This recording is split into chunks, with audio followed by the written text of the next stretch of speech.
Welcome back, everyone, to the Nietzsche Podcast Book Club. If you're here, I assume you already know what we're doing. We are reading through The Gay Science by Friedrich Nietzsche. So let's get right back into it with Section 30, the comedy played by the famous.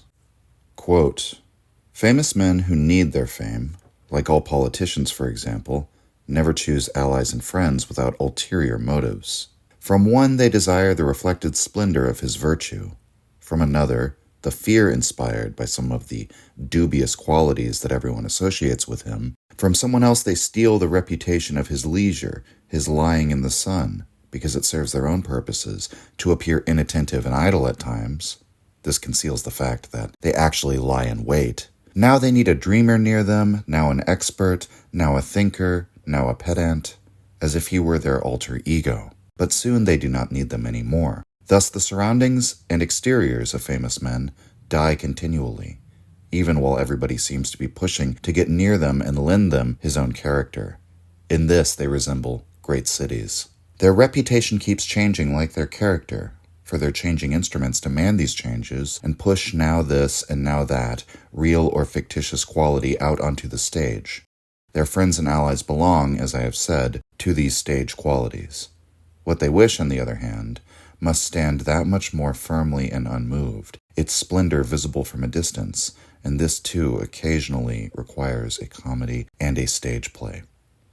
End quote. So this passage references fame, of course, but I think the most important aspect of it is that it is a comment on friendship. And I think this is particularly clear when we consider it in light of Nietzsche's life.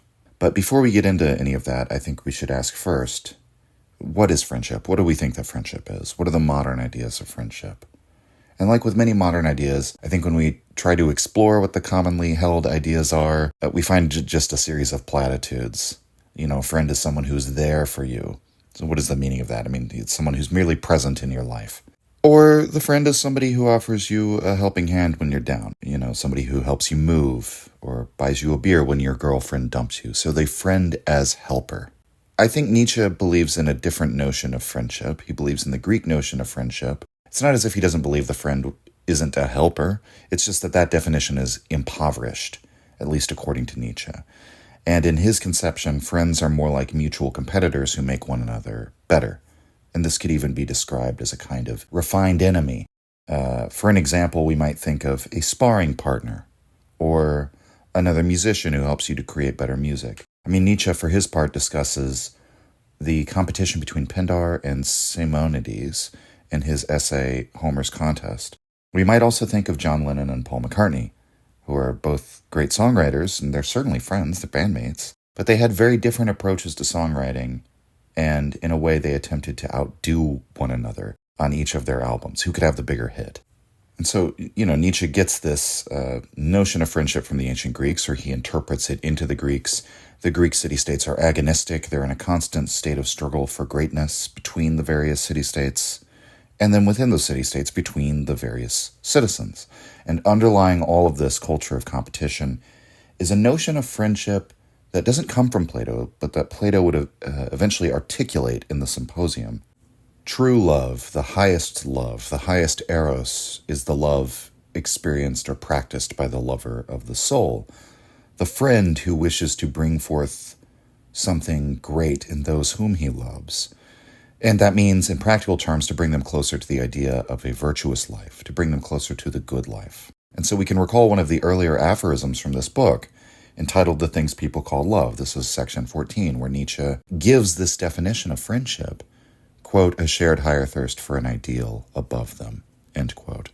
So I'm drawing out this point to show that there are multiple senses to friendship. We have one sense of it. It's a general, vague meaning of friendship that we entertain in the modern world, perhaps based on mere presence or based on helping. But there are other kinds of friendship, other interpretations of friendship, other senses to friendship. And one such possibility is the Greek sense that Nietzsche adopts. But there are many other competing senses and interpretations. This we might even say this is demanded by Nietzsche's philosophy, because there will naturally be different impulses or different moral aims that will seize on any given phenomenon for their own use. So friendship has other uses.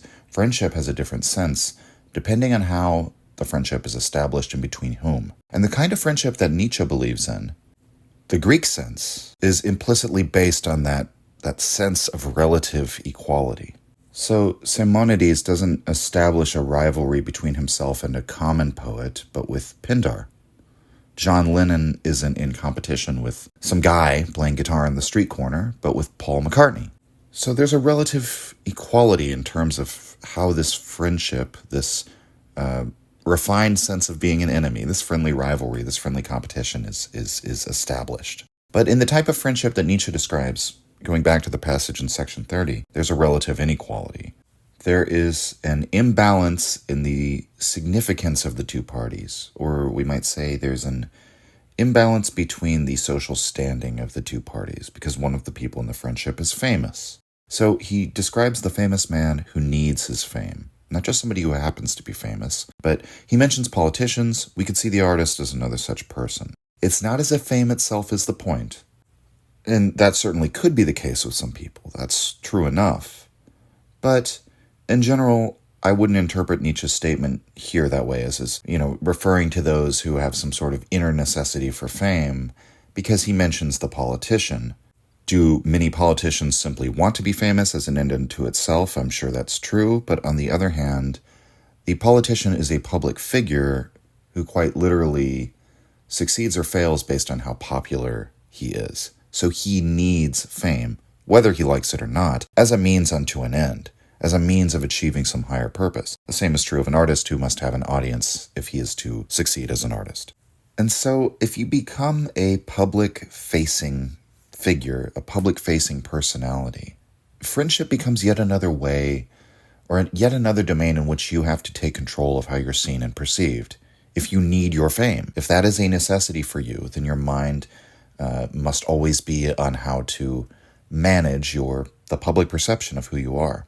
And perhaps not even consciously. But Nietzsche's argument here is that everyone in this person's life is cast into a kind of stage play, with the famous person as the protagonist. Every friend plays a kind of role, Nietzsche says, for the purposes of displaying a certain aspect of the famous person's character. A friend to be introspective with, a friend to enjoy leisure with, not for the sake of friendship itself, but for the sake of being seen as introspective, or being seen as leisurely. And so there's a kind of psychology of somebody who's always on, somebody who's always on stage. And that is the sense of the famous person's friendship. He's at the constant center of a drama, which is true whether he acknowledges it or not, as somebody in the public eye. And so they can never cease being an actor. We might think of Nietzsche's epigram from Beyond Good and Evil, where he says, "What, a great man? I see only the actor of his own ideal." Now, I think we have to think of Wagner here. Nietzsche knew Wagner personally, and they were friends. It was a genuine friendship. But it was one of those friendships with that fundamental imbalance in the fame and prestige in the social capital of one of the parties. In this case, Wagner. Wagner is a celebrity. Nietzsche is an academic. Now, of course, he's a rising star in academia, and there are many people who are, excited about the future trajectory of Nietzsche's career. But ultimately, he's relatively obscure compared to Wagner. And it makes you wonder if, perhaps at the beginning, Nietzsche perceived a different sense to their friendship than he later realized it actually had. Another interesting aspect of this section is that when we consider what Nietzsche wrote about Wagner down the line, the psychological profile that he gives of Wagner completely fits with this aphorism. Wagner had a wide circle of European admirers, many of whom he was friends with, genuinely.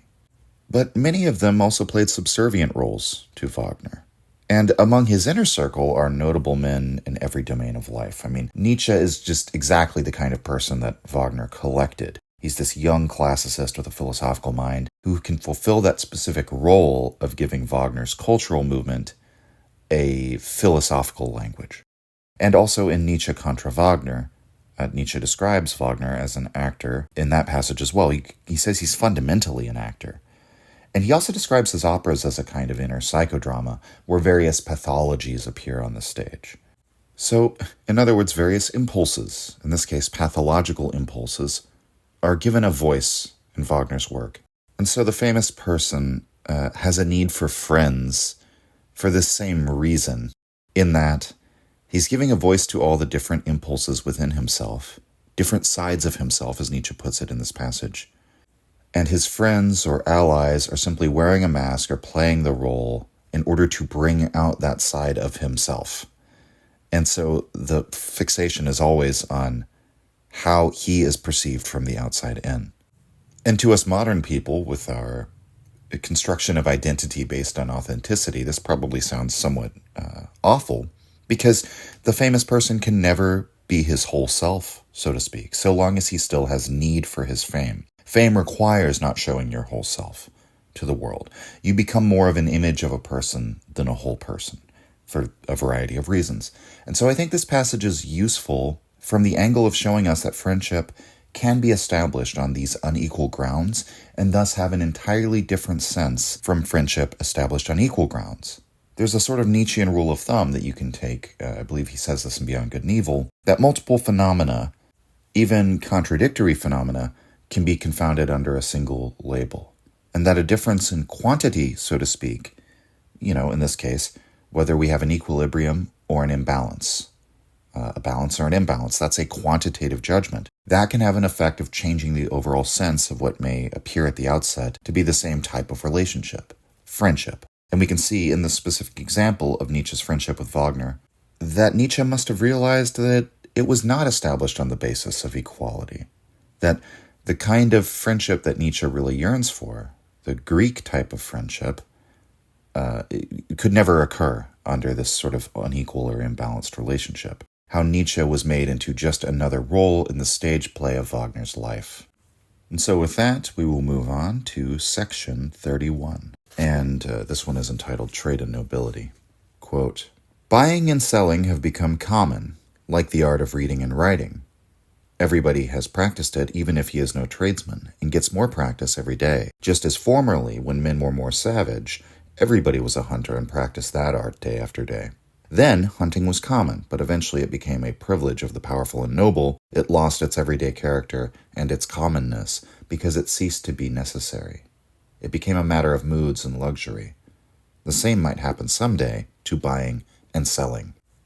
One can imagine social conditions in which there is no buying and selling, and in which this art gradually ceases to be necessary. Perhaps some individuals who are less subject to the laws of the general condition will then permit themselves to buy and sell as a luxury of sentiment. At that point, trade would acquire nobility, and the nobility might then enjoy trading as much as they have hitherto enjoyed war and politics, while the esteem for politics might undergo a total change. Even now it is ceasing to be the art of the nobleman, and it is quite possible that someday one might find it so common and even vulgar that, along with all party literature and journalism, one would classify it as prostitution of the spirit." End quote. So again, we have the theme that what once was common becomes extraordinary.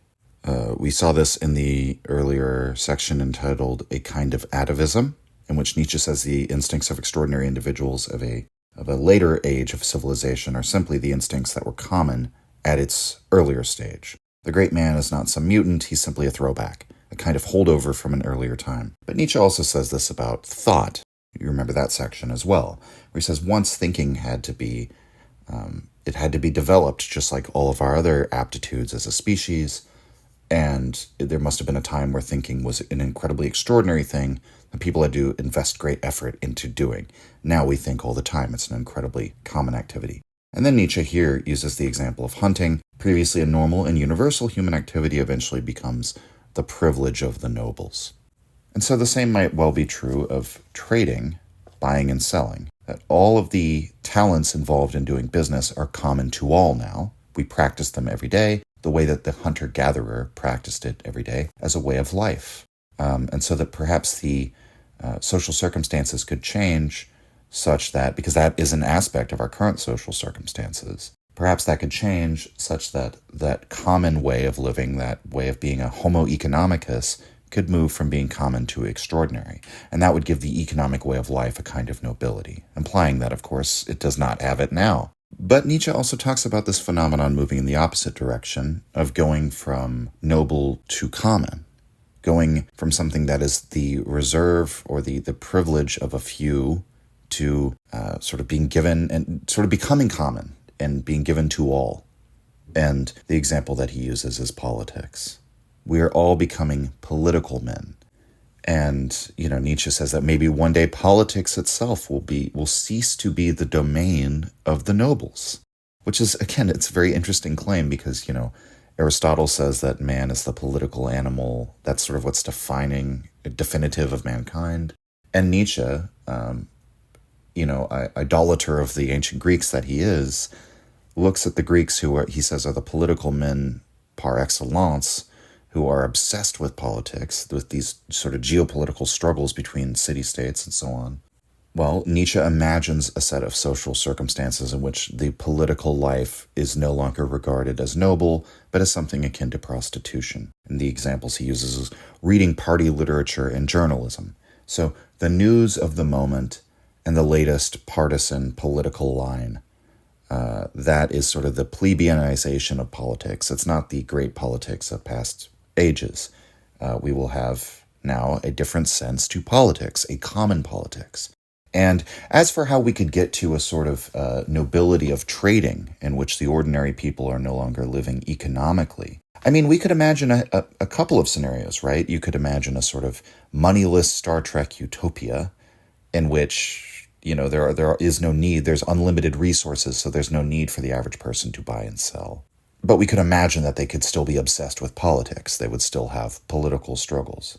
Or we could imagine a sort of like neo-feudal society in which the average person isn't buying or selling because there's nothing to buy and nothing to sell. Everyone and everything is already owned by like a handful of feudal lords.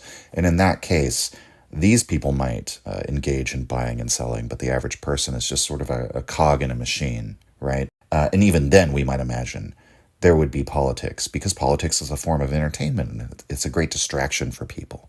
You can imagine a number of social circumstances in which buying or selling become noble and politics becomes common. And Nietzsche seems to think that this might be the direction that Europe and civilization in general is headed. Ironically, it's not all that different from the way that the Marxists saw things developing. And, if we could be a bit more loose about it and not take the thought experiment so strictly, and that's what this passage is, it's simply a thought experiment.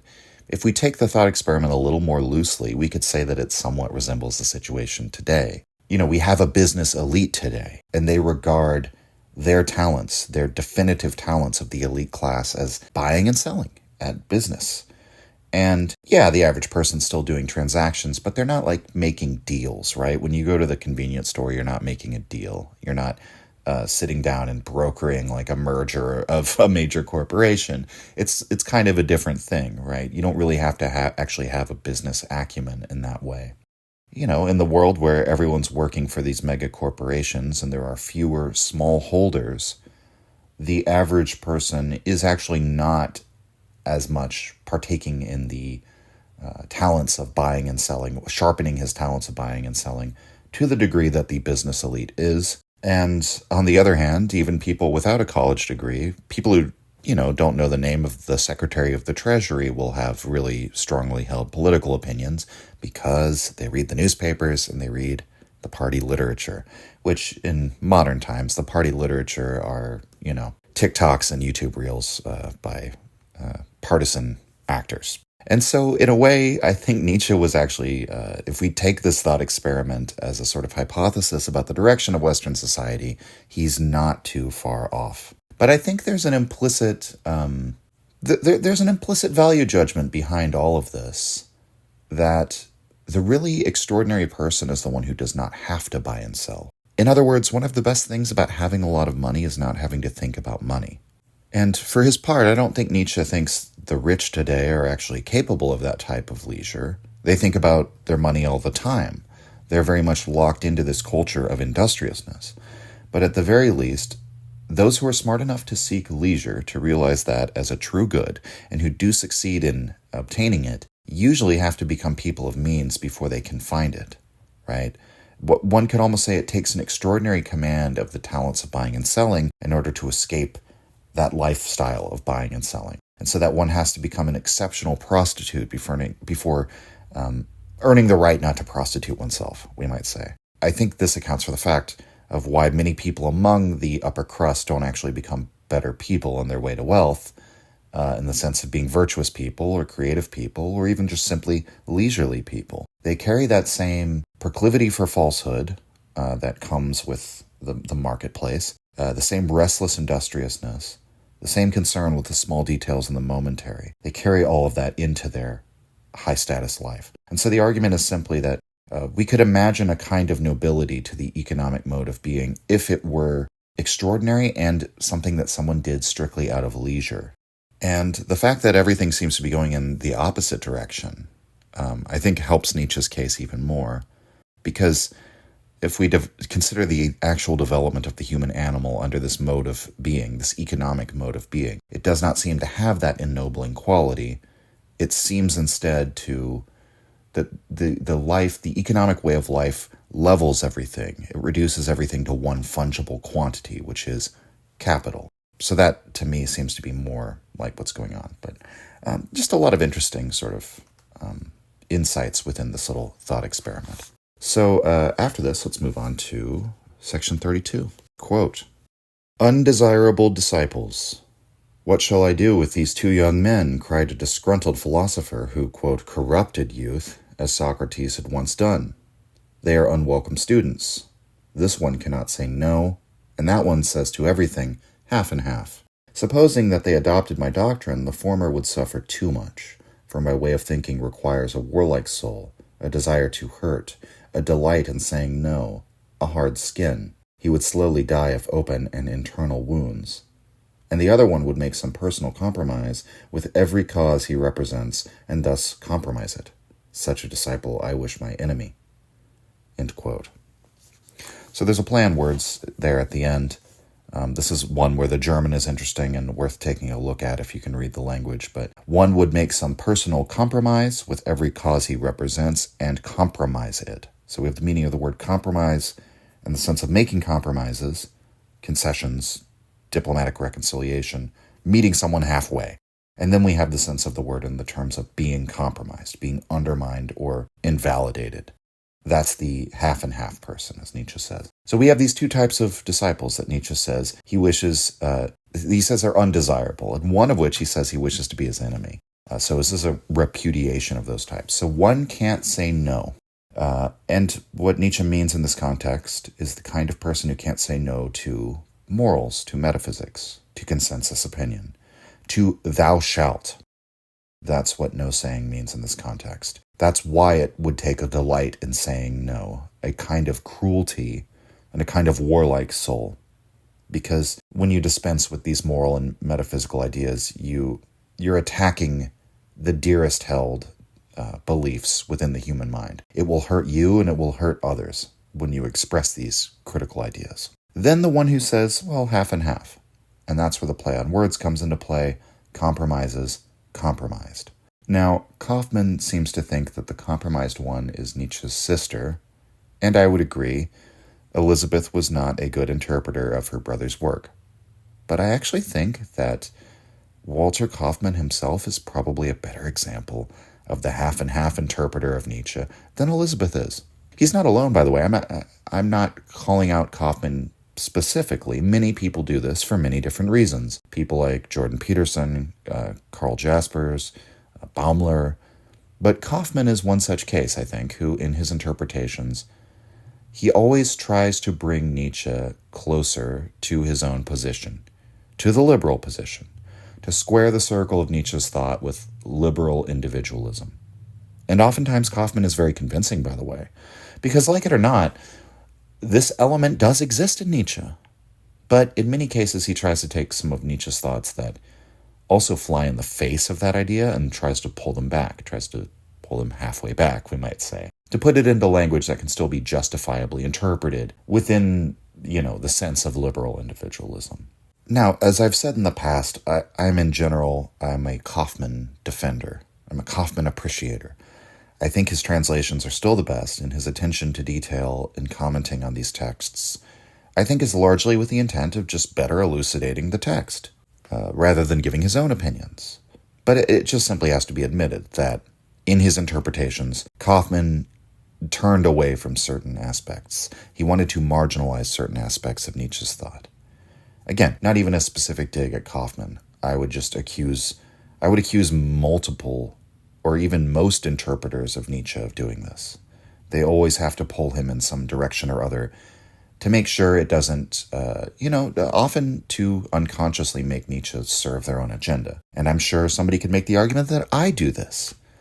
But as Peter Proust says, only the total Nietzsche is the total Nietzsche. Having a good conscience about our interpretations involves striving to elucidate to ourselves, if no one else, what the total picture of Nietzsche's thought is. And occasionally that might be uncomfortable, especially compared with modern values, the way it clashes with modern values. And even if we don't agree with Nietzsche, that really is quite beside the point. So I think that's all relatively clear. I think we can go on to 33, which is called Outside the Lecture Hall. Quote, "In order to prove to you that man is at bottom one of the good-natured animals, I should like to remind you how credulous he has been for a long time. Only now has he become, very late and after an immense self-conquest, a mistrustful animal. Yes, man is now more evil than ever before. I do not understand this. Why should man be more mistrustful and evil now? Because he now has, and needs, a science." End quote. So this is structured like a kind of dialogue. We have the first person who says, man is at bottom one of the good-natured animals because he's been credulous, so he's been trusting for so long. Now he's a mistrustful animal, and now he's more evil than ever before. That is all within quotations. And then outside of quotations, that's where Nietzsche says, I don't understand this. Why should man be more mistrustful and evil now? And then in quotations again, because he now has and needs a science. So it's kind of it's a little dialogue. It's a little scene. And it's entitled Outside the Lecture Hall. It makes you wonder if perhaps this was a real interaction at the university. And this is one of those sections that almost reads like a koan to me. The main thing that makes me think of that is that in all of these Zen koans, they're based on these dialectical encounters that occur in the Zen monasteries, which all have their lecture halls, so the monks will be talking inside or outside the lecture hall and arguing and so on and so forth. And this, I guess, just brings to mind the ways in which Zen has affected my whole worldview in some ways, even after I've completely rejected it. The idea of mankind developing new needs. These are primarily new psychological needs. But that's not a given. Sometimes man develops a new physical need. I mean, the need for productivity, for example. The industriousness of the modern man, that is a physical need in a very real sense. But we might consider the metaphysical need that Nietzsche suggests to us in the first aphorism as something that man has developed. The teachers of the purpose of existence have taught us the need to have a purpose for our existence. Nietzsche argues this has just been drummed into us by civilization. It's not endogenous. So here we have an example of a new psychological need, the need for science. And this need makes us more evil than ever before because it makes us distrustful. And so there's an implicit idea here that Nietzsche doesn't argue for, that people at earlier times were demonstrably better than modern people because of the fact that they were credulous. So they were more trusting. I mean, a more cynical person might say because they were more foolish, right? But goodness is represented here as being straightforward, innocent, childlike even. And so conversely, when somebody becomes suspicious or distrustful or recriminating others, judging others, that's evidence that he has become wicked himself. And so Nietzsche is playing with the traditional categories to some extent. He's playing on our existent prejudices. I think that's why this is framed the way it is, as a little dialogue, a bit of banter between academics outside the lecture hall. We're talking about good and evil the way that people talk about those things out in the world. So science has taught us to be distrustful about ourselves, about our psychology and motivations. We've become distrustful about the divine origin of the human being through biology, evolution, medical science, and so on. But aside from any one finding or scientific theory, science by its very nature overturns past dogmas constantly. That is, in fact, its entire operation. That's what it's designed to do. Constantly, science reveals to us how wrong we were in the past. And so it constantly humiliates us. It constantly makes us consider the human animal to be a fallible creature. And so to be a scientific man is to live in constant doubt with a rational, very rational doubt of everything, every premise to be subjected to inquiry. And that means that you live in a kind of distrust. You live in a distrust of your own judgments, of human beings in general, and all of their judgments. Science makes us no longer innocent, no longer childlike. And so, according to the usual prejudices, it makes us more evil. And, the bit of tongue-in-cheek Nietzschean humor here is that this is supposed to be a proof of the fact that man is basically good, because we've only been corrupted in recent times by the corrupting influence of the sciences. Science is a recent development, so man must have been good before that. That's an intentionally funny way of putting the case that man is basically good. Next section, 34, quote, Historia abscondita. Every great human being exerts a retroactive force. For his sake, all of history is placed in the balance again, and 1,000 secrets of the past crawl out of their hiding places into his sunshine. There is no way of telling what may yet become part of history. Perhaps the past is still essentially undiscovered. So many retroactive forces are still needed. End quote. So the title of the section is Historia abscondita, History is Hidden, a reference to Deus absconditus, God is hidden. So we may never know in the present moment what events or people are going to make history, as we say. I mean, you could argue that in some cases we do, that sometimes we witness something and we know it's a historic moment. But I think we have to consider how even the sense of significance that we invest into a past moment is itself a present phenomenon. And it doesn't last. The most significant moments at a given time and place to a given people can become forgotten or lost in the long annals of history, such that what we consider to be historically significant now is shaped by our present circumstances. And other generations in later times will have a different sense of what was significant. And they may well ignore certain things that we think are significant. There's a great video, this is on the YouTube channel Told in Stone. It's about the Roman Sasanian War, or the Byzantine Sasanian War. It's called the War That Ended the Ancient World. But one of the things he discusses is a momentous event when the emperor returned the true cross to the empire. This is supposedly the crucifix on which Jesus was killed. And he installs it at a church in modern-day Georgia, I believe it was, and this is in the 600s AD. And at this time, this church is near to the center of the world. Prior to the discovery of the Americas, the hub of all economic activity is Central Asia. That's the crossroads of all global trade. That's where the Silk Road runs through. And this church in modern-day Georgia is part of an empire that had persisted for centuries. And so around the same time, they fight a war that basically exhausts Byzantium and leaves them as a shadow of their former glory. And this church, which was the site of this incredible historical event for these people, the return of the true cross, is today basically a forgotten ruin. And most of you listening probably don't ever think about this event. You probably don't consider it to be an event of great importance. Now, we can't say the event is forgotten, right? Obviously it is preserved in our history, but it simply isn't thought of as being that great of an event in the grand scheme of things. And so events may appear at the moment to be incredibly significant, but we don't know what judgment history will make.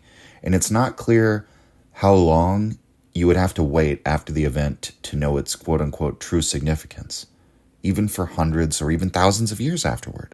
And this is because the significance will always change given the necessities and therefore the perceptions of the present moment. There may be a few hundred years where the history of a nation has a certain sense to it, and that might seem like a long time, but that sense is lost over the ages, such that the later generations might have a completely different understanding of their own history than the founders of the nation would have had. I mean, that's certainly true in modern-day America, right? I mean, I'd love to use a time machine to have some modern academics sit down with the founding fathers and have the modern-day academics explain to them, just explain to them what their interpretation of the event of the American Revolution really was. You could have a Marxist in there and a post-structuralist, maybe even a Christian, maybe get a neo-reactionary take there as well. I think there's a good chance that the founding fathers would be horrified by all of them, of how we would interpret who they were and what they did. Because we don't know the significance any event will hold, because the event will be seized upon by people that we don't know, and therefore people that we don't understand and can't anticipate. that I'm referring here to future generations. The future will always have interpretations of their history, our present, in terms that we can't comprehend. And so no event is significant in itself. The event becomes retroactively significant when it is thus seized by us in the present. And accordingly, the future continually changes, or that is to say, continuously reveals the significance of the past. And so, accordingly, Nietzsche says the past is still undiscovered, to the degree that we don't know what new significances will be perceived, and what significances can only be perceived upon the arrival of future conditions. And if you want a concrete example of this, one of the best examples, I think, is in a documentary called Hypernormalization by Adam Curtis. It's very long, but one of the threads that he follows throughout that film is a history of the phenomenon of suicide bombing, such that when we go back over the events from previous decades that, like led up to the historical moment of, say, Al-Qaeda and ISIS, when we look back over that history, events which might have seemed relatively insignificant at the time, like Henry Kissinger's negotiations with Hafez al-Assad in 1975, that's given an entirely new sense, an entirely new significance. He sort of frames this apparently insignificant moment at the time as the beginning of a serious long-term destabilization of the region, and then the rise of, homicidal martyrdom as this geopolitical weapon. And so you can see the significance of that event only with the knowledge of what happened in the future. Okay, so let's move on to 35. This is entitled Heresy and Witchcraft. Quote, "Thinking in a way that is not customary is much less the result of a superior intellect than it is the result of strong evil inclinations that detach and isolate one, and that are defiant, nasty, and malicious. Heresy is the pendant of witchcraft, and surely no more harmless, and least of all anything essentially venerable. Heretics and witches are two species of evil human beings. What they have in common is that they also feel that they are evil, but are impelled by an unconquerable lust to harm what is dominant, whether people or opinions. The Reformation, which was in a way a redoubled intensification of the medieval spirit at a time when that was no longer accompanied by a good conscience, produced both in the greatest abundance." End quote. So I would say that this passage is primarily significant for the remarks on the Reformation. Luther, in his Reformation, provokes a sort of reawakening and a doubling of the old medieval spirit, but at a time when it is no longer accompanied by the good conscience. So in other words, when it was no longer second nature. The medieval spirit by the time of Luther was then experienced, when he attempted to redouble it, was experienced as hard and onerous. It was a burden to continue to view the world in medieval terms, because the premises on which that worldview was based had been shaken by the Renaissance, by the scientific revolutions, and so on, the growing scientific revolutions, we might say. So individualism and reason had become the areas to where the conscience had been drawn, right? In Nietzsche's view, Lutheranism was a retreat into mysticism and collectivism and self-abnegation and intentional poverty at a time when Europe is poised for exploration and wealth and science and global dominance and so on and so forth. And so in that context, the return to the medieval is a kind of vice. It's a kind of malicious instinct. It's a harmful instinct. But more importantly, so this is a very surprising passage if you just think of Nietzsche as the guy who wrote the Antichrist. And, here he's going after witches and heretics. Why would he do that? Well, most importantly, it's the Reformation that creates heretics and witches. Nietzsche defines these as those who feel they are evil, but are impelled by an unconquerable lust to harm what is dominant, which includes people or beliefs. Broadly speaking, these are the types of people who know they're in the wrong, but are driven by a kind of malicious hatred towards the established values, a hatred towards the dominant people, the dominant classes. We might say in modern terms, the kind of person who hates the establishment, hates the power structure, and that's what's really driving them.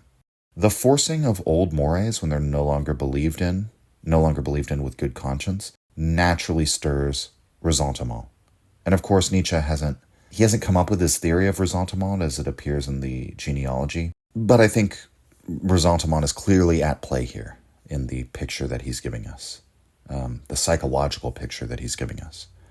As for what he's talking about with witchcraft, which some of you might wonder, I mean, I wouldn't take that too literally here. The witch is a really common cultural motif, especially in Germany.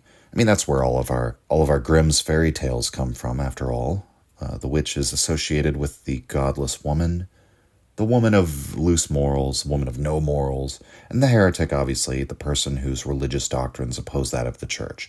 Idiosyncratic interpretation against the collective dominant interpretation. And so you would think Nietzsche would favor both of these types, but as we know, the man of knowledge must not only be able to love his enemies, but also to hate his friends, right? So there's something fundamentally different about a free intellect that explores the immoral and explores the heretical because it is free, and an intellect that does the same thing but not out of freedom, but instead out of, as Nietzsche says, the strong evil inclinations to detach and isolate oneself. In other words, out of being compelled by a tyrannical instinct to oppose that which is dominant and to not be integrated into this medievalist collective at a time when individualism is on the rise.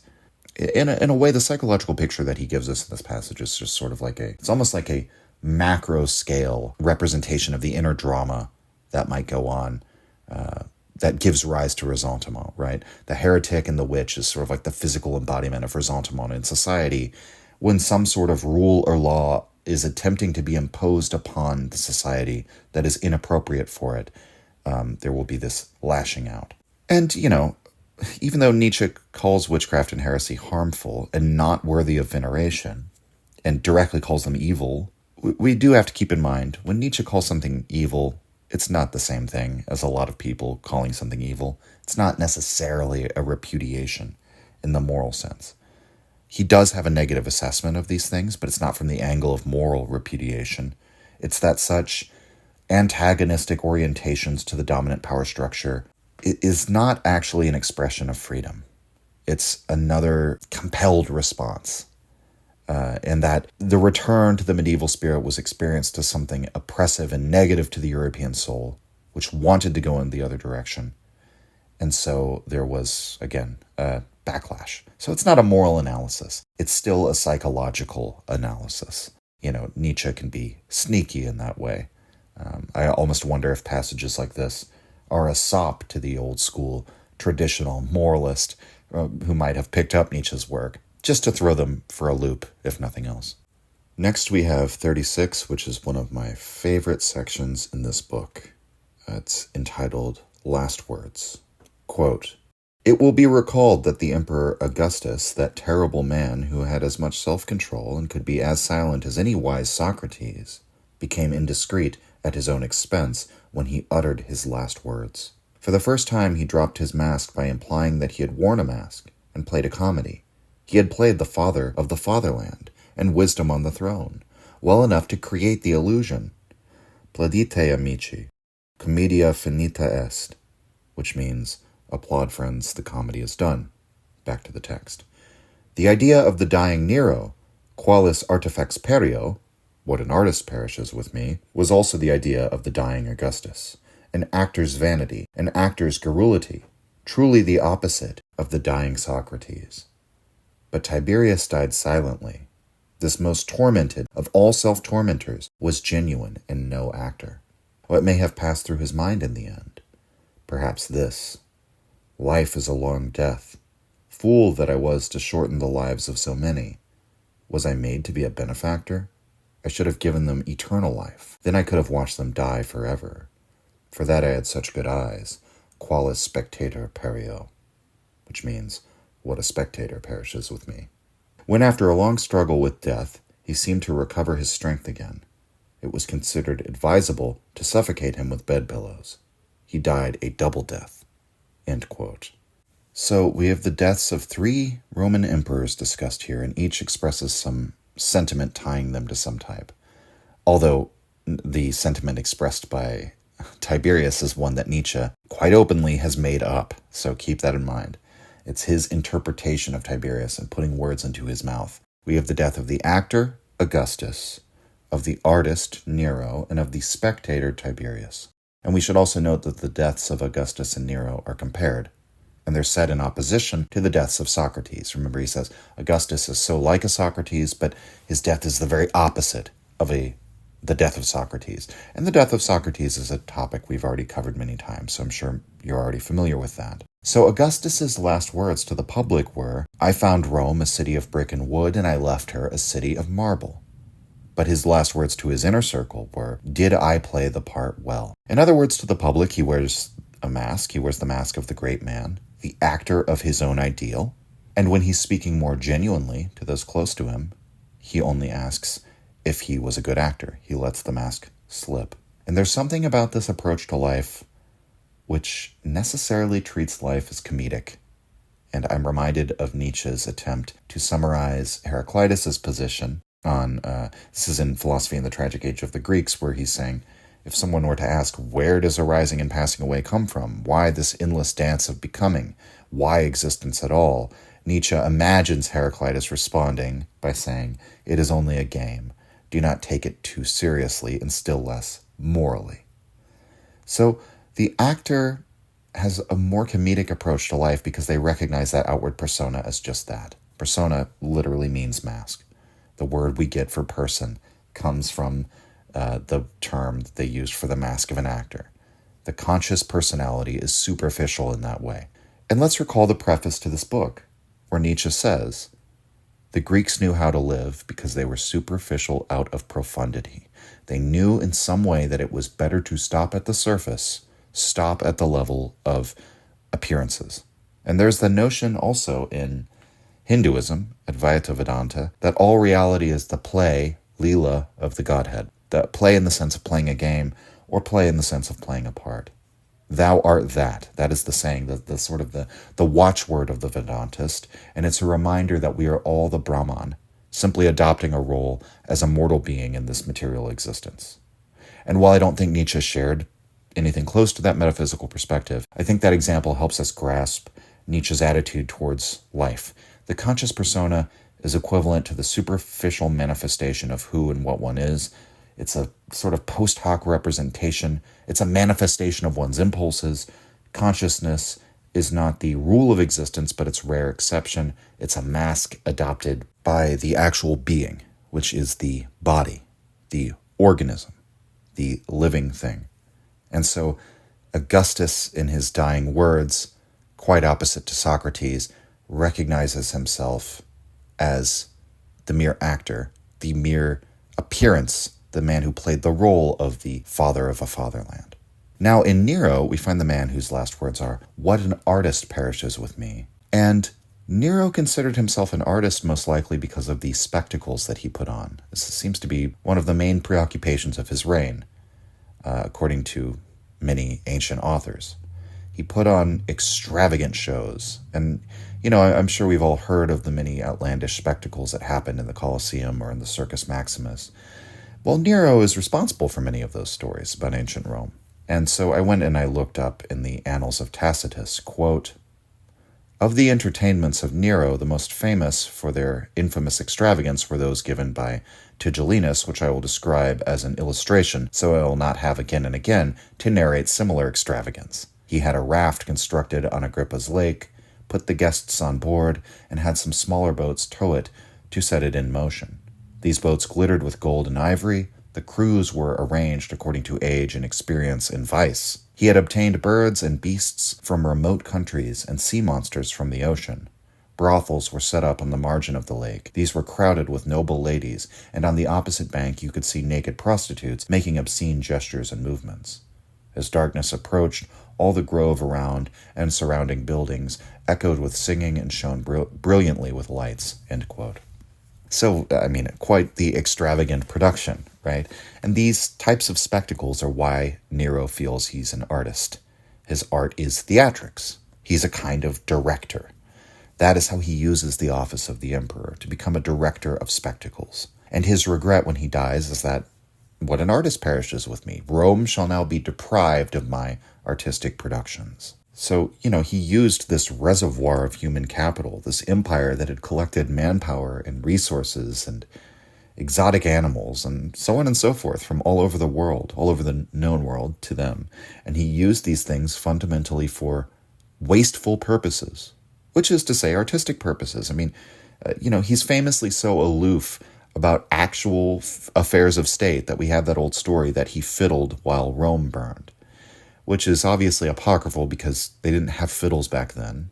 And Nero actually did respond to the fire with a relief effort. But this popular myth just conveys the public perception of Nero, which is what comes down to us today, in spite of whatever trivial facts may exist. He was more concerned with his artistic spectacles than the welfare of the empire.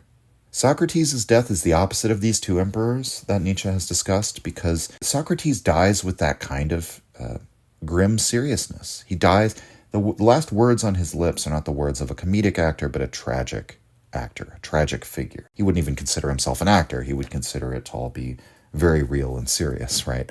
And so he dies with the last words that he owes a sacrifice to the god of medicine. His death is an act of virtue, but it's far from an act, right? Socrates' life hasn't been lived for mere appearance. And Socrates is an example of the anti-artistic man, the philosopher who says we ought to banish all of the poets from the ideal republic. And Socrates and Plato also stand against the sophists, the rhetoricians whose techniques of speaking are designed to persuade. The sophists are the established school within society, an established estate of Greek life, with whom Socrates and Plato are kind of in a revolt against them because of this opposition to mere appearances. The one who listens to a pretty speech and stops at the mere appearance can only be a fool. And so Socrates and Plato, while Greek, express an anti-Greek view in that sentiment, because the dominant culture of Greece felt otherwise. They were, again, for the mere appearance.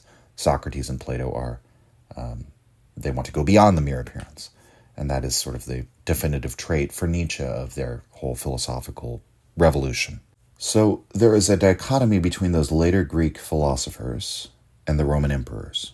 The Roman emperors are men of worldly power who comprehend the world in terms of acting and spectating, in terms of aesthetics, theatrics, appearance. They give a voice to the older Greekism in that way. Whereas Socrates is a man of no worldly power. He's a man of low birth, he's ugly, he's despised.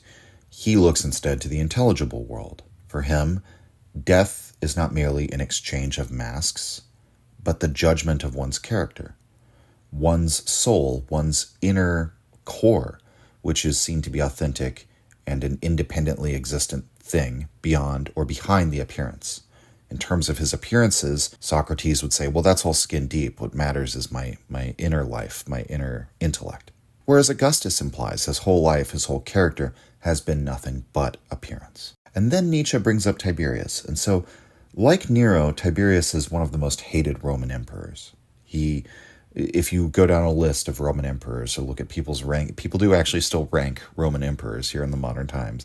Tiberius and Nero are both going to be nearer to the bottom, right? And it doesn't help that he reigned right after Augustus, who was the first Roman emperor and has perennially been the most popular. And Kaufmann argues in a footnote that Nietzsche is being subversive here. Our expectations would be to link Nero and Tiberius, who are similar in that they're both aloof in their respective reigns. They're both hated. They're both regarded as bad emperors. But instead, Nietzsche links Nero to Augustus, comparing those two, and Tiberius, in Kaufmann's language, is humanized.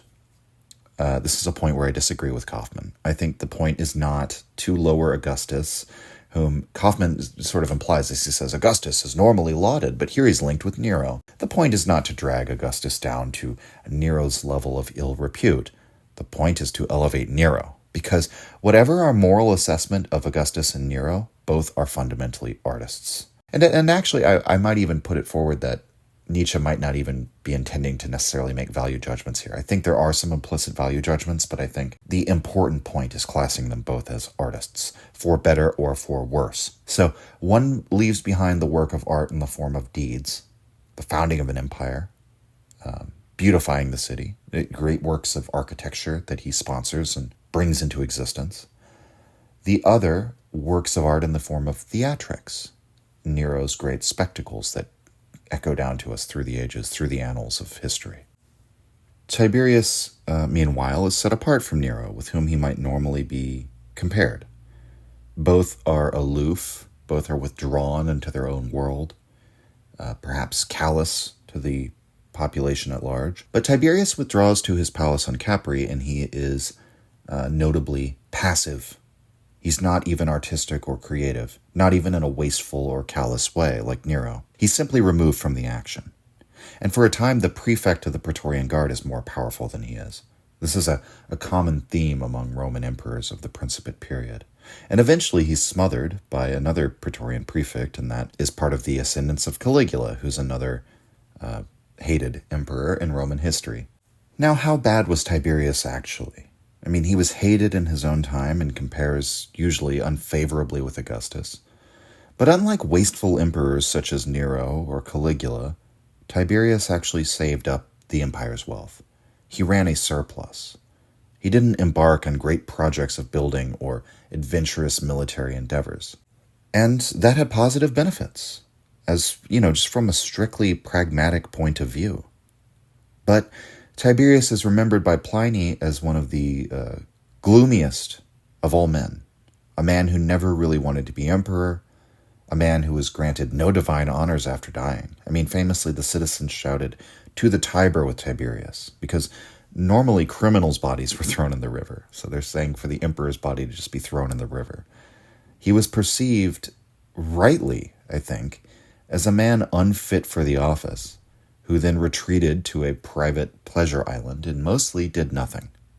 But I'm simply pointing out, from a pragmatic angle, there is even a positive benefit to this in terms of it's just more fiscally responsible in many ways than many of the projects, the grand projects of other emperors. So Tiberius lives as a spectator, and Nietzsche interpolates here, by making up these last words of Tiberius, what it was that drove this passive approach to his rule.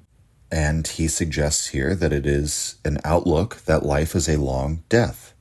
And, Nietzsche's charge later in this same book is that Socrates' final words translate to, life is a long illness and death is the cure. So if there's a comparison figure for Tiberius in this passage, it's Socrates. The point isn't to humanize Tiberius in some way. I'm not even exactly sure what he's saying, what Kaufman is trying to argue there. The point is that the sentiment that Nietzsche puts into Tiberius's mouth is almost equivalent to the sentiment that he attributes to Socrates, and it's not very humanizing. I mean, Tiberius reflects with the knowledge that life is a long death, a long illness, a slow dying, we might say, right? And therefore, that the relief of suffering comes with the actual death, the termination of this process, that one would therefore relieve suffering by killing. And therefore, he somewhat sadistically laments not allowing more suffering. Because, why did I shorten so many lives? I should have let them suffer longer. And why? Because of the spectacle that suffering creates. And so he expresses the Socratic judgment about life in description, right? Descriptively. But he comes to this malicious conclusion of, justifying murder? In the way that the god Silenus in Birth of Tragedy would say that the best thing for you pitiful mortal souls, would be to die soon. Or rather, it would have been better never to have been, but the second best thing for you would be to die soon. And so, it's a very, I don't know what the name would be for that kind of ideology. It's like a sick cross between the Socratic ideology and the ideology of the older Greekism. Insofar as that older Greekism, the tragic outlook on life, regarded our lives as a kind of spectacle for the gods. We suffered to create a beautiful spectacle, and the spectacle, the aesthetic, the appearance of it all, that beauty justifies that suffering. And therefore, life is good in spite of the suffering within it. The strange chimeric combination that's happening here is saying, yes, life is a spectacle of suffering, and also death is the release of that suffering, and therefore death is good.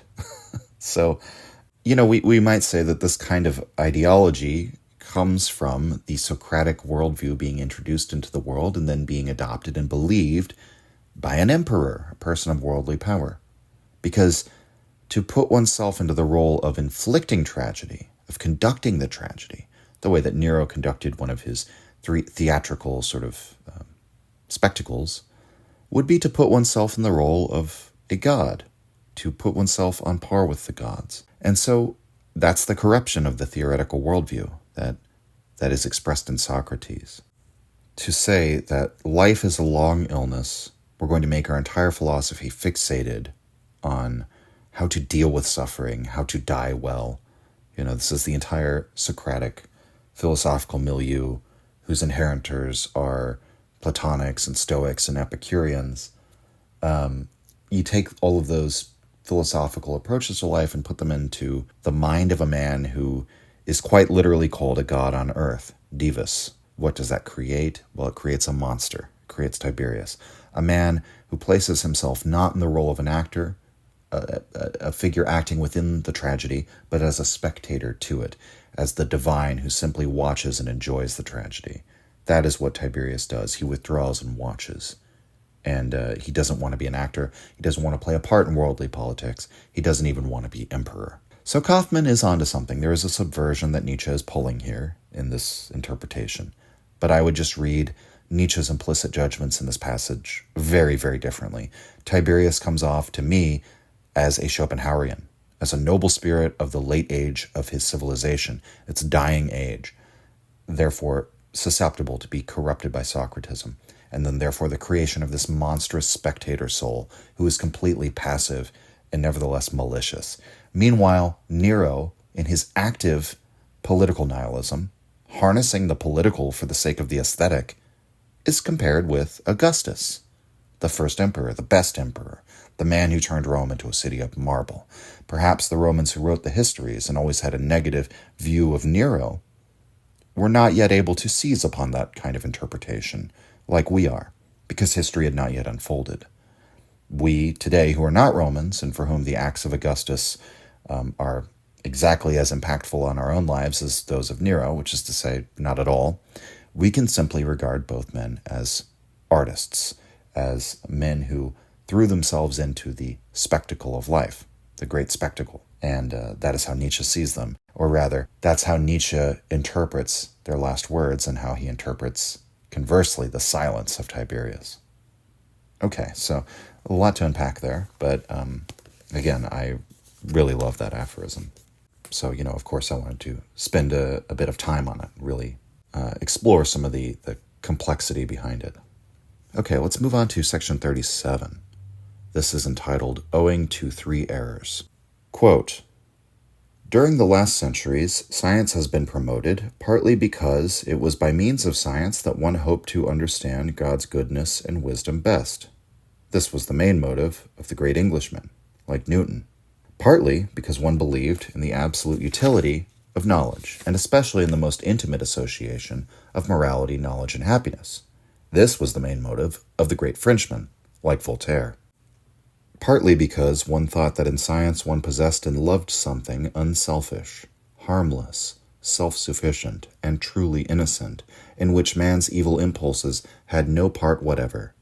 The main motive of Spinoza, who felt divine when attaining knowledge. In sum, owing to three errors. End quote. So what are the three errors in the passage? The first, that science helps us understand God's goodness and wisdom. Nietzsche associates this with English thinkers such as Newton. And then the connection between knowledge, morality, and happiness, with which Nietzsche associates with Voltaire. And then that science is unselfish and truly innocent, which is associated with Spinoza. The first one we sort of have like the English connection, then the French connection. Spinoza is a Spanish Jew from the Netherlands, and he was excommunicated, so he's not really part of any community. Spinoza in some ways stands for the entire, he's like an inheritor of the entire continental tradition. He's an example of a good European, perhaps the first good European. Or rather one of the first. I guess Nietzsche also brings up Friedrich II, and yeah, we don't need to get further into that. So it should be obvious why Nietzsche thinks the English approach is an error. Science does not reveal God's goodness and wisdom, but the absence of such goodness and wisdom, because it reveals the truth of nature to us. And what is nature? Nature is an abattoir. Nature is the constant grinding down and recycling of all of these individuals of a given species. and, the insignificance of man and the absurdity of his origins, that would only serve to obfuscate the goodness and the wisdom of God, supposing that it exists at all, right? Science has, in truth, delivered us to a gloomier age. So it has done the opposite of proving the goodness and wisdom of God. And so this proves that this motivation for doing science was in error. And then the connection between knowledge, morality, and happiness. In other words, the usefulness of knowledge. Truth allows us to do the good, or it facilitates doing the good, and doing the good makes us happy. That's the old Socratic formula that Nietzsche says strikes his ears as one of the weirdest ever arrived at, that knowledge equals virtue equals happiness. I mean, here he basically repeats that exact same formula. And there's also the remark in Beyond Good and Evil in a passage that references Voltaire. He who seeks the truth in order to do the good. And what does Nietzsche say? I'll bet he finds nothing, right? Because if you seek the truth in order to do the good, you will not find any truths that actually facilitate that, because to Nietzsche, this is just a prejudice that the good life is the happy life. That's just why he brings up the example of the evil man who is happy, the species of person that the moralists never want to look at. And so this is revealed to be another error, the idea that the acquisition of further knowledge, of the acquisition of scientific truth would somehow make us more knowledgeable of how to be good people, how to be virtuous, and that this would make us happier. That does not seem to have been borne out either. And obviously Nietzsche couldn't have known about this, but in the 20th century, I mean, science leads us to, it marches right along with all the other human domains of activity in refining and developing new ways of doing warfare until we create some of the most ghoulish and horrific ways of wiping out, mass amounts of human life that have ever been created, like the atomic bomb. Now, finally, Spinoza, seeing the universe itself as innocent, as run by a kind of unchangeable necessity, in which, therefore, there is no absolute good or evil. There could be relative good or evil, but that would only be from the perspective of an individual phenomena, not from the perspective of the totality. There would be no free will. There would be only nature and the eternal will of God. And this error is in believing that science that studies the world, that because the world that science studies is also innocent and free of such prejudices, that the science that gives us this knowledge of the world must itself also be innocent and free of such prejudices. But in fact, science is not disinterested. We seek scientific knowledge for the power that it gives, and because it raises our pride in the intellect, our pride in the consciousness. The mind that thinks scientifically, that thinks theoretically, is in some way given advantage by thinking in this manner, in some way it's served by thinking in this manner. So it's not a disinterested pursuit at all. Now, obviously, that sort of national associations here we might think about. Obviously, Nietzsche repudiates English thought in almost every way. So we can regard the first error as kind of, the most easy to dismiss. Nietzsche has complicated feelings on the French. Basically, he owes a great deal to them, but I think he feels he has surpassed them, particularly figures like Voltaire. And I think he has maybe a good-hearted chuckle at the error of Spinoza here. That, this is a man that he elsewhere called his precursor, actually right around the time when this book is written. So I think in summing up this passage, we should just keep in mind, we should not be ungrateful to our errors. The fact that science was pursued for reasons which turned out to be delusions does not mean that the pursuit of science was itself a waste. It just means that we deluded ourselves about what we were doing. We deluded ourselves about our reasons. But if we are still thankful for science, then we should in fact be grateful to those errors, even though they were entirely incorrect. They were not actually the goal of science or the fruits of science. So that is another theme that we see throughout, that the supposed motives, the alleged motives for what we were doing, or the alleged reasons for what we were doing, or what we thought we were doing at the time, was in fact some sort of self-delusion or just something that merely appeared that way. And in spite of the fact that it was mere appearance, that doesn't make it bad or something that we should therefore dismiss the whole project out of hand because of that.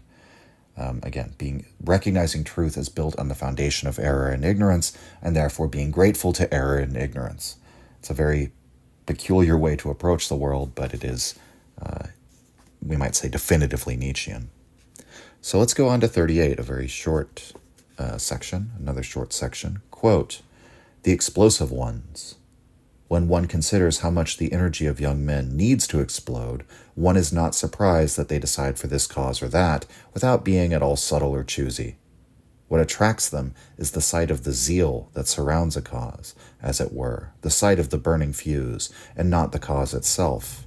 Subtle seducers, therefore, know the art of arousing expectations of an explosion while making no effort to furnish reasons for their cause.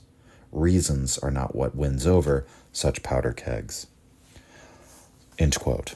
So a cause could be political, it could be ethical, it could be, the Socialist Party, it could be veganism, it could be even a religious conversion, or it could be a nationalistic war, maybe.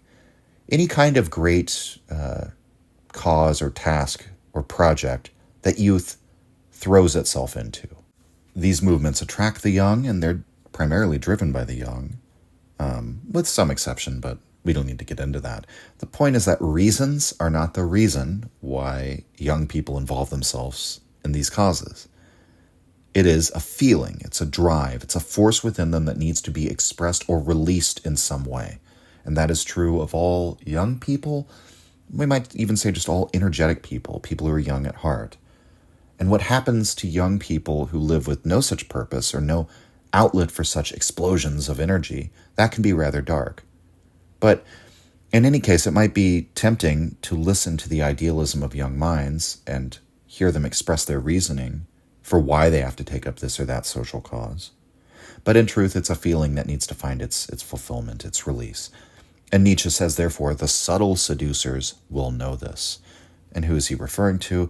Well, that's basically the underlying idea of Freud's nephew, Edward Bernays, that people will respond to a cause on an emotional level because of a emotional or impulsive need, and that therefore in advertising or in convincing people or in perception management, you should therefore bypass the rational and not get bogged down in the rational. An emotional motivation will do, right? Appeal to people on that unconscious level, on the level of their wants and their fears, and just on the level of their energy that wants to explode, as Nietzsche says. Give them the outlet for that. Don't appeal on the level of the rational, skeptical intellect. That it's actually the more subtle thing, the more, we might say, the more clever, the more complex, the more intelligent approach, not to appeal to the intellect. Okay, so let's move on to section 39. And this is entitled Changed Taste. Quote, "The change in general taste is more powerful than that of opinions. Opinions, along with all proofs, refutations, and the whole intellectual masquerade, are merely symptoms of the change in taste, and most certainly not what they are still often supposed to be, its causes. What changes the general taste? The fact that some individuals who are powerful and influential announce, without any shame, hoc est ridiculum, hoc est absurdum, this is ridiculous, this is absurd, in short, the judgment of their taste and nausea, and then they enforce it tyrannically. Thus they coerce many, and gradually still more develop a new habit, and eventually all a new need. The reason why these individuals have different feelings and tastes is usually to be found in some oddity of their lifestyle, nutrition, or digestion, perhaps a deficit or excess of inorganic salts in their blood and brain. In brief, in their physis. They have the courage to side with their physis and to heed its demands down to the subtlest nuances. Their aesthetic and moral judgments are among the subtlest nuances of the physis." End quote. So, right on the heel of that previous passage, in which Nietzsche says the subtle seducers will appeal to the energy waiting to build up and explode within the young people who need a cause. So the impulses, the instincts, in other words, what is in the physis, in the physiology. Next, in this next aphorism, in 39, he talks about the subtlest nuances of the physiology. So again, the body is always thought of as being something that is base and coarse, and the body is stupid. And the body is just the domain of these blind impulses and instincts that, there's no rhyme or reason to any of it. That's the domain of sin and lust and vice and so on and so forth. That's sort of the traditional Christian view of the body. Nietzsche sees this vast, complex interplay of forces that is actually so complex it's beyond our understanding. And, I've hammered this point home many times throughout the podcast, but his crusade, as it were, is to restore the primacy of the body and see the entire interplay of what goes on in the conscious mind as a reflection and an expression of the body. And that to see it as not something that we don't understand because it's just stupid and it acts with no motivations at all. That's the arrogance of consciousness. That's the pride in our consciousness. What we should see instead is that the consciousness is a commentary on an unknown text. The great activity is unconscious. And the fact that we don't understand it is because it's too complex for us, because it's all going on behind the scenes beyond our perception of it. And so he brings up all of these things: digestion, perhaps a deficit or excess of inorganic salts in their blood and brain, and so on and so forth. This calls to mind the many remarks in Ecce Homo, where Nietzsche is bringing up diet, climate, nutrition, exercise, air quality, air pressure, water, so on and so forth, in order to explain how one becomes what one is.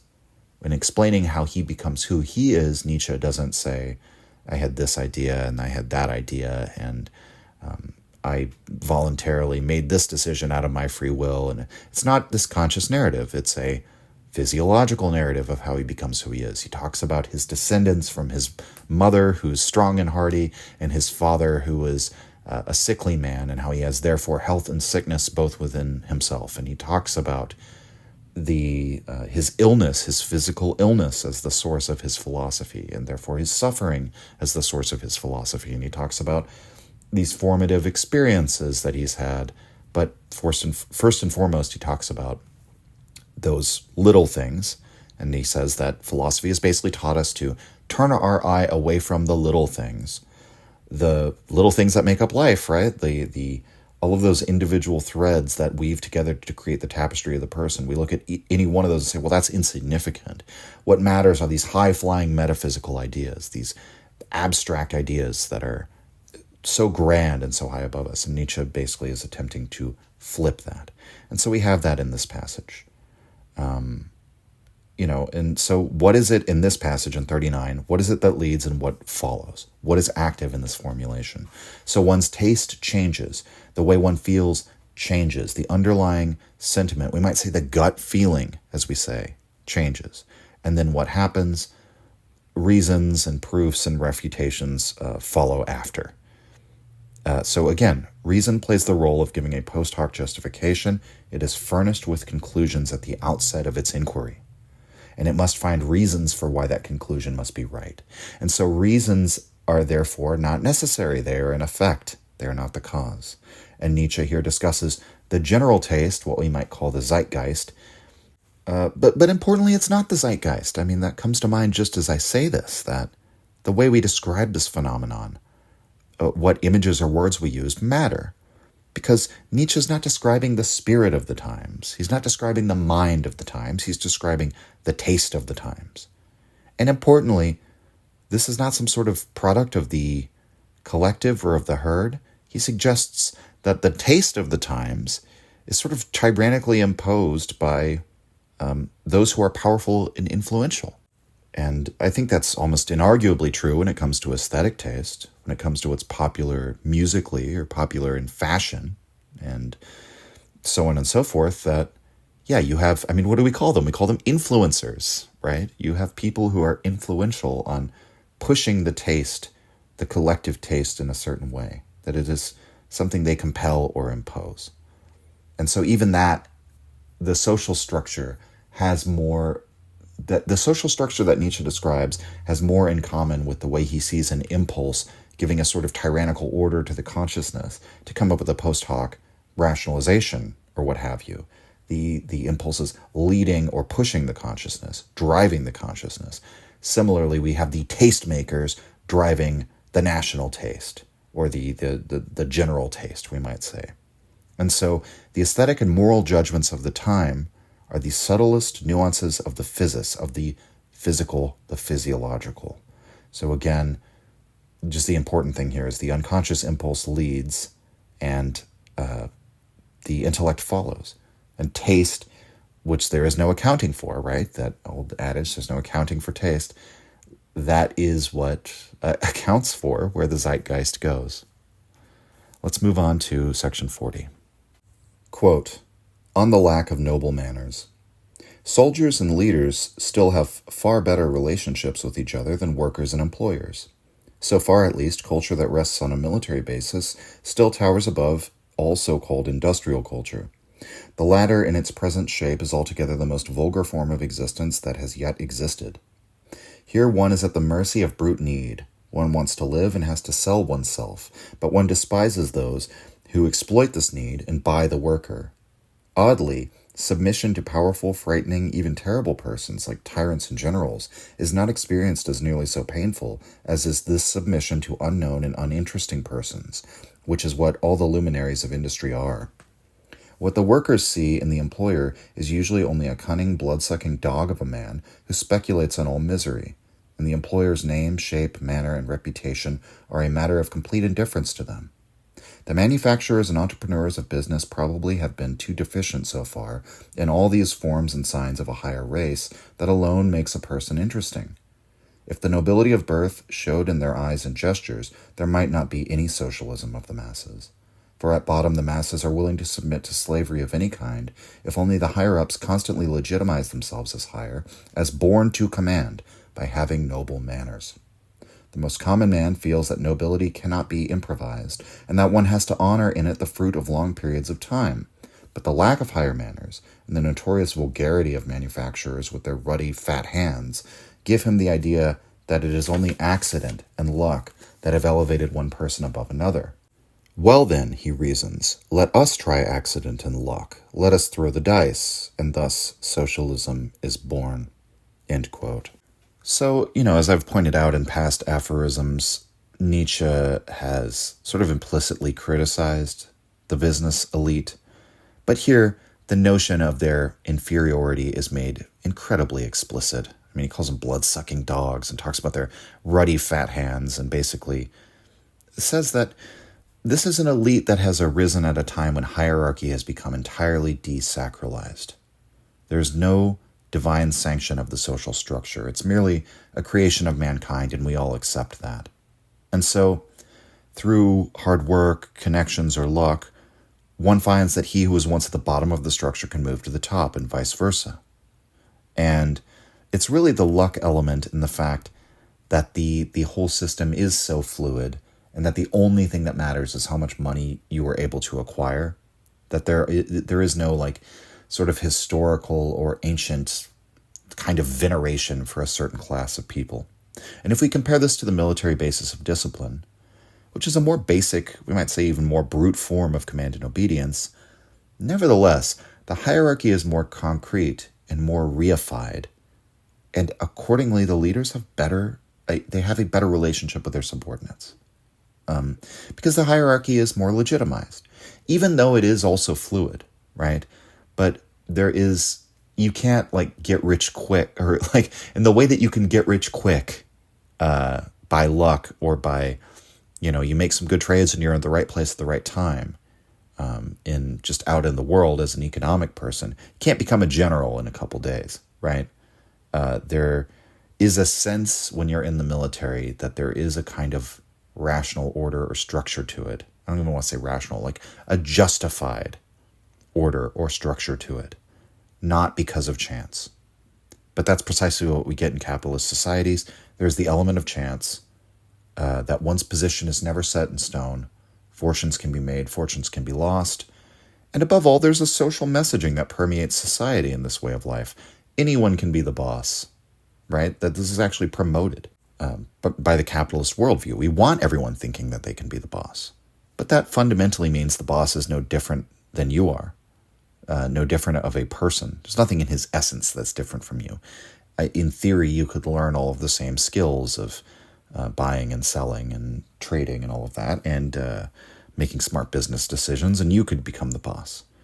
And so socialism is it's not a merely rational demand. It's not this product of, Marxist scientific dialectical materialism or whatever. Or to the extent that it is, all science itself is interested, right? It's something seized upon or harnessed by existing forces. Socialism is an effect. It's not a cause.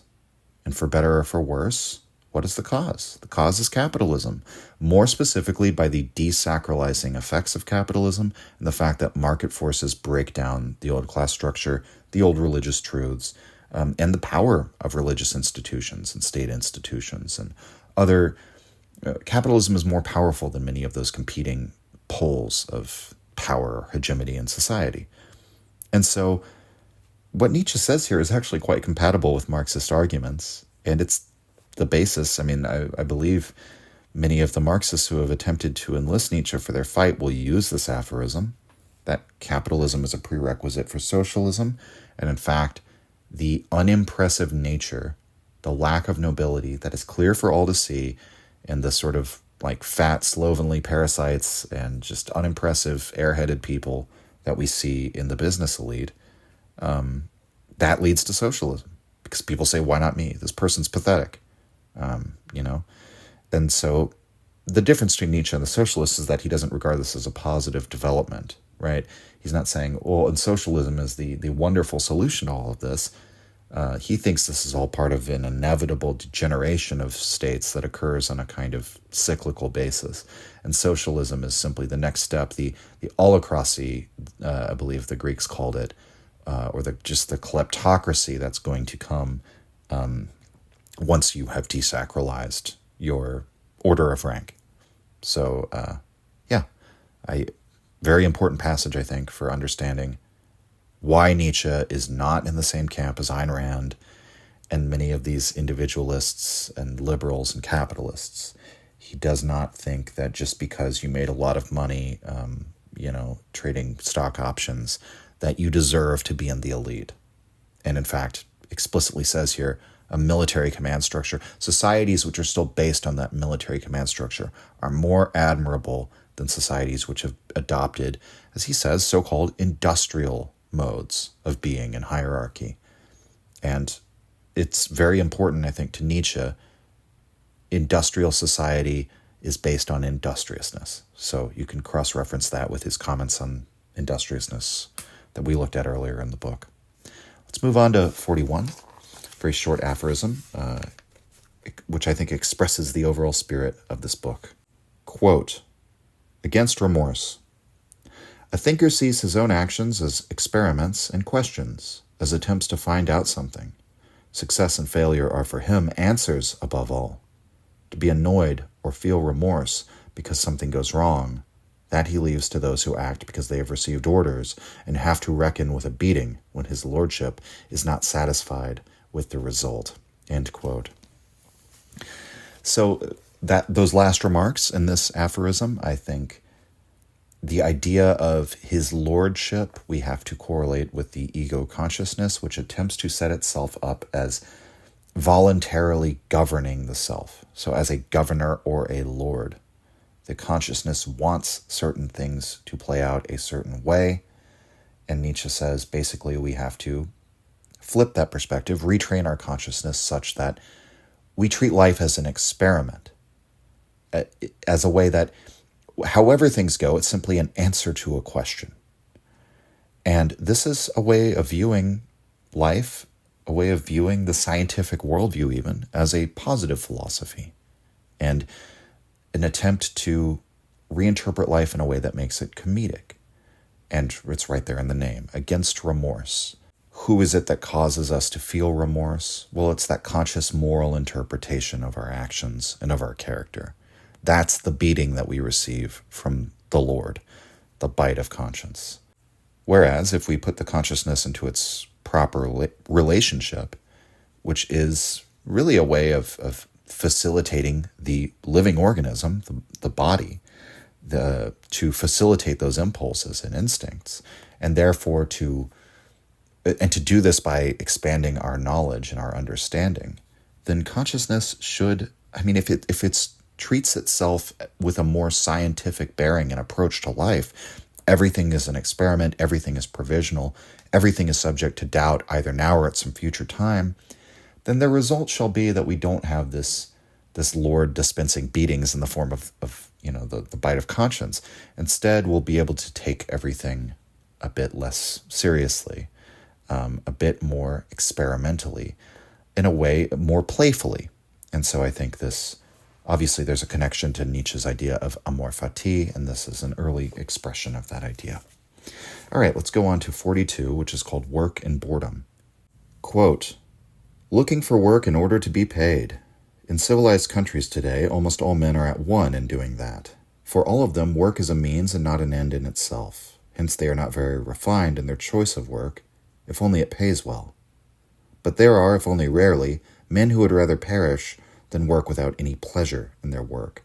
They are choosy, hard to satisfy, and do not care for ample rewards, if the work itself is not the reward of rewards. Artists and contemplative men of all kinds belong to this rare breed, and so do even those men of leisure who spend their lives hunting, traveling, or in love affairs and adventures.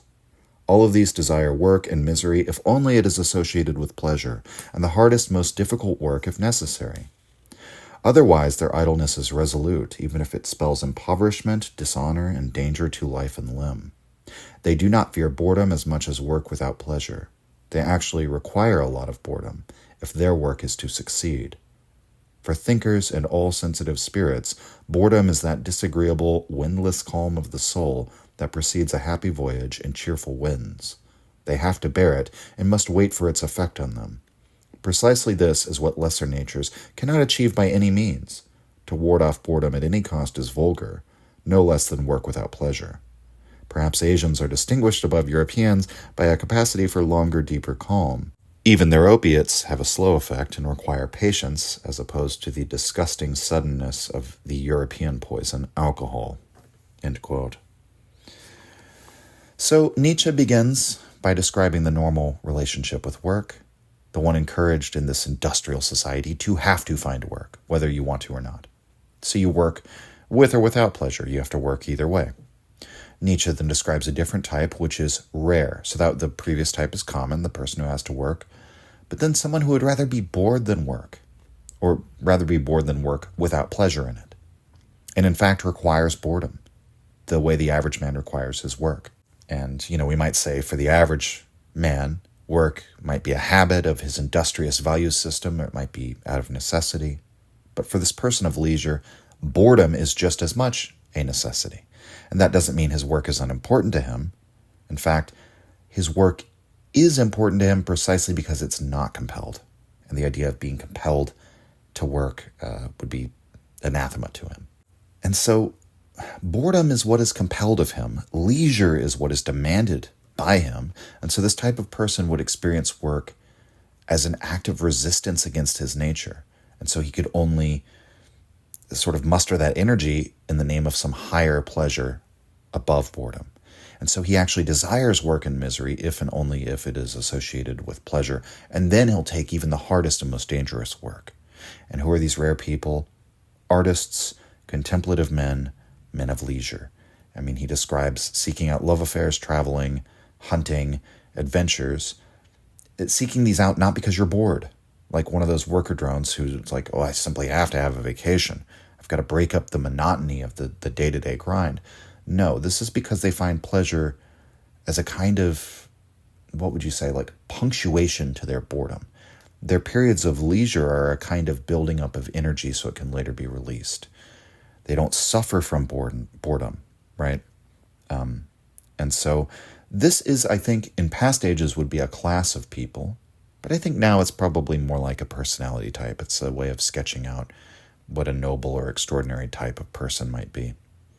The final comparison in the aphorism is the slow-acting drugs of Asia versus the sudden effects of alcohol. We can set aside the cultural implications there. This is still just discussing boredom and pleasure, but in a chemical form. So these experiences for the European come in short bursts. That's the temperament of the modern European worker, as he has been created by the forces of industriousness and industrial society. He has no patience. His recreation, his narcotics, none of it can take any time. It all has to happen right now. Just like his reading of the newspaper. I don't want to read about distant events or events that might, I don't want a sort of grand historical narrative. That doesn't interest me as much as knowing the news of the day, what is happening right now, so on and so forth. So yet again, another sort of meditation on ordinary and extraordinary. So let's move on to number 43, which is entitled What Laws Betray. Quote, "It is a serious mistake to study the penal code of a people as if it gave expression to the national character. The laws do not betray what a people are, but rather what seems to them foreign, strange, uncanny, outlandish. The laws refer to the exceptions to the morality of mores, and the severest penalties are provided for what accords with the mores of a neighboring people. Thus the Wahhabis know only two mortal sins, having a god other than the Wahhabi god, and smoking, which they call the infamous way of drinking. And what about murder and adultery?" asked the Englishman, who found this out, amazed. "God is gracious and merciful," replied the old chief. Thus the old Romans had the notion that a woman could incur only two mortal sins, adultery and drinking wine. Old Cato thought that kissing among relatives had been made part of mores only to keep women under control in this matter. The meaning of the kiss: does she smell of wine? Women caught with wine were actually put to death, certainly not only because women under the influence of alcohol sometimes lose the ability to say no. What the Romans feared above all was the orgiastic and Dionysian cult that afflicted the women of southern Europe from time to time when wine was still new in Europe. This struck the Romans as a monstrous foreign invasion that overturned the basis of the European sensibility. It seemed treason against Rome, the incorporation of what was foreign." End quote. So it must be said, Nietzsche's examples here are probably dubious. The bit about the Wahhabists is anecdotal, and from what we know about Wahhabism today, it comes to mind because Nietzsche says they call smoking the infamous way of drinking, but drinking is also something that will have you put to death. Now, maybe things have changed, but from what I understand, drinking alcohol has never been allowed in Islam. And even the notion that women couldn't drink wine in ancient Rome, I think, is somewhat questionable. I think it's because ancient historians, contemporary historians in Rome record this, and Nietzsche tends to believe them. Recent scholarship has brought this fact into dispute, and the short version of that is essentially this was probably a selectively applied law, that it doesn't seem likely that this law was actually on the books or enforced, for any, period of Roman society for which we have good records, that they were actually executing women for drinking wine. That doesn't seem to be the case. But that's neither here nor there. Let's look to the underlying philosophical argument. So the title, What Laws Betray? The law is created precisely at the place where the social convention ends, the exception to the morality of mores. So we have the rule, the mores, and the exception. The rule is contained in social convention. The exception is contained in the laws. And mores in the Roman context, for example, are actually enforced by the community. It's not simply today, if somebody is an adulterer, we might judge them morally about it and be like, wow, it was bad he did that. But they're not going to, they're not going to be stoned to death or anything of that nature. But so in Rome as well, the mores are not unwritten. There are even offices during the time of the Roman Republic for enforcing the social mores. So, this isn't as simple of a point as just saying the law, the written record is actually a record of the exception and not the rule. The mores actually, we have those in the form of a written record, and they were even formalized to some degree. It's not that the culture only formalizes what the exception is. The point is simply that the prohibitions that are laid down by a culture betray not what they are, but what they are not, or what they believe themselves not to be, how they perceive themselves as not being. Typically, that's why Nietzsche brings up the laws or the mores of their neighbors. There's a passage in the book Zarathustra, The 1001 Goals, where each society hangs a tablet of values over itself and defines itself by saying, well, we're not like them. The Greeks have their values, and they're defined by saying, we're nothing like the Persians, right? Our neighbors, right? And so normality, this is how I'd get to the heart of the passage, I think. The closer we approach to the normal behavior, the thought patterns and values of the culture, the less those have to be enforced, to the point where the things that are most normal become almost unconscious. And normality is, to a large extent, unconscious. We might say this is true physiologically as well, right? You don't notice when your physiology is functioning normally. You notice when it starts to function abnormally. And another dimension to this passage that I guess we should mention again is that distinction between foreign and domestic. I think we should just simply regard what is apart from the community and what is a part of the community. The law tells us how to deal with what is outside of the bounds of the community's norms. So the law addresses the foreign, the external, what is outside of us, what is not us, what is not our norm. So the law doesn't tell you directly about a people, it only betrays something about what they consider to be foreign. It does give you information, but it tells you something negative. It tells you what they are not, or at least what they believe themselves not to be. Because, again, I reiterate that point because when you look at peoples like the Greeks and Persians, they actually had many similarities to them, right? But what would you say, the narcissism of small differences, right? We tend to use that phrase. That's like another modern thought-terminating cliche of like, oh, it's just the narcissism of small differences, because we have generally a bad opinion of things like pride and narcissism. But in a large way, we might say the narcissism of small differences is what established all cultures, was taking those small ways in which they noticed in this one small way we're different from them and exaggerating it because of the pleasure of knowing oneself different, as Nietzsche puts it. We're going to look at one final section today, which I think is a great note to end on because it ties in with many of the insights we've considered this week. So this is 44, Supposed Motives. Quote, important as it may be to know the motives that actually promoted human conduct so far, it may be even more essential to know the fictitious and fanciful motives to which men ascribed their conduct. For their inner happiness and misery has come to men depending on their faith in this or that motive, not by virtue of the actual motives. The latter are of second-order interest." End quote.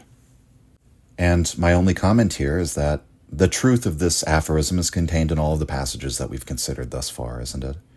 That we have throughout the book so far looked to the supposed motives, the supposed explanations, the conscious articulations for people's metaphysical and moral beliefs, and asked ourselves the question, what does this explanation betray? What does this explanation tell us about the person giving it? We're not evaluating it on a rational basis necessarily. The real fruits of the analysis are, again, psychological.